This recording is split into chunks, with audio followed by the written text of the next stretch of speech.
Today, we're going to pull back the curtain on one of medicine's most common and maybe most overlooked tools, the surgical stitch. Now, I know it looks like just a simple piece of thread, but trust me, it is an absolute marvel of material science. Let's dive in. I mean, have you ever really stopped to think about it?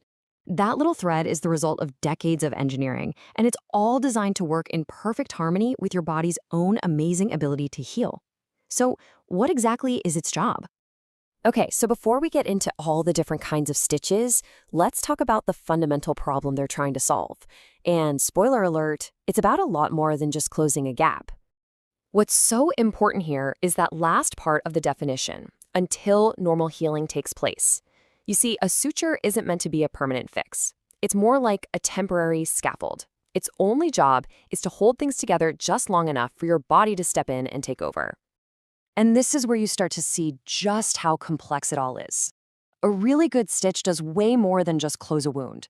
It has to provide the perfect amount of tension, help control bleeding, that's what hemostasis means, actively help the healing process, prevent infection, and if all goes well, leave behind the smallest scar possible. That is a massive amount of responsibility for one little piece of thread. So, this brings us to a really fascinating design challenge. If you were an engineer tasked with creating the perfect surgical thread, what would it need to do? What would be on your wish list?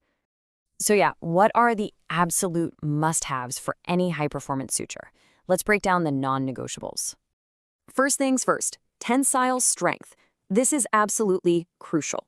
The suture has to be strong enough to hold tissues that are constantly moving and under stress. Think about a muscle contracting or your skin stretching, but it can't be stiff like a wire. It has to be flexible enough to move with the body without snapping. It's a real balancing act. All right, next step is something called biocompatibility. Your body is incredible at identifying and attacking anything it sees as a foreign invader. So the perfect suture has to be kind of stealthy. It needs to cause as little inflammation or reaction as possible.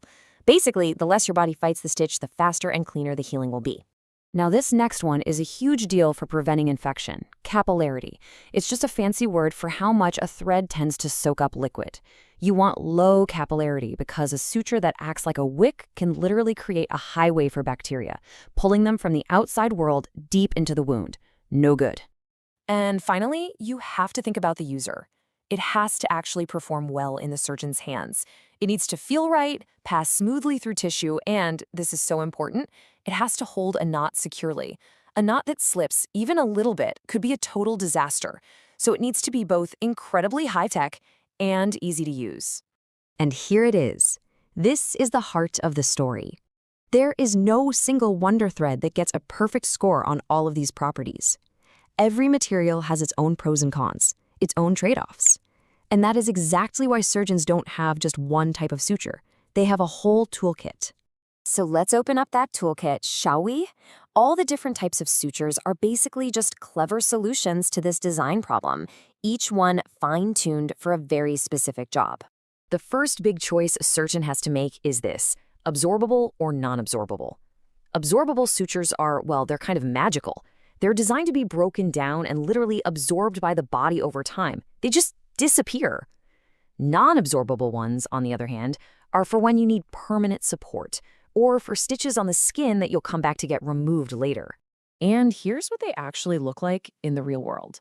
Every single one of these sterile little packages has a different type of thread, totally tailored for a specific purpose, from deep internal stitches that will dissolve all on their own to external ones that have to stay tough for weeks.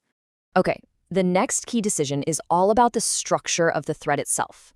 Do you want a monofilament, which is a single smooth strand, kind of like fishing line, or a multifilament, which is actually braided together from lots of tiny little threads, more like a rope? And there's a huge trade-off here. That smooth monofilament is way harder for bacteria to grab onto, but the braided multifilament is usually easier to handle and ties a much more secure knot. This diagram just shows it perfectly. You can see that sleek, simple, single strand of the monofilament on the bottom. Compare that to the complex, woven texture of the multifilament up top. That texture is what gives it that fantastic knot security, but it's also what could potentially give bacteria a place to hide. So with all of these options on the table, how does a surgeon actually decide which one to grab? Well, it all boils down to a few key questions about the wound itself and the patient. Let's walk through a common scenario. A surgeon has to match the suture's lifespan to how fast the tissue heals. So, for something that heals slowly, like your skin or a tough tendon, they need support that's going to stick around. That's when they'll grab a non-absorbable suture. But for internal tissues that heal really fast, like your stomach or bladder, a strong but absorbable suture is perfect. It does its job for a few weeks, and then it just gets out of the way. Okay, now what if the wound is dirty or just at a high risk of infection? This is where that idea of capillarity we talked about becomes so important. In a situation like this, a surgeon will almost always choose a monofilament suture. Why? Because its super smooth surface gives bacteria literally no nooks or crannies to hide in. Some of the really modern sutures even come with an antimicrobial coating to actively fight off infection right at the source. And what about looks? Say a plastic surgeon is closing up an incision on someone's face. Here, the number one goal is to leave the faintest scar possible. They're going to use the absolute tiniest, least reactive monofilament suture they can find.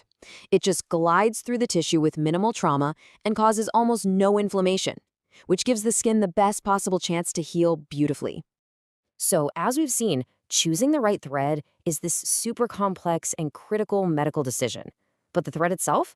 It's only one part of the equation. The suture material is really part of a whole system.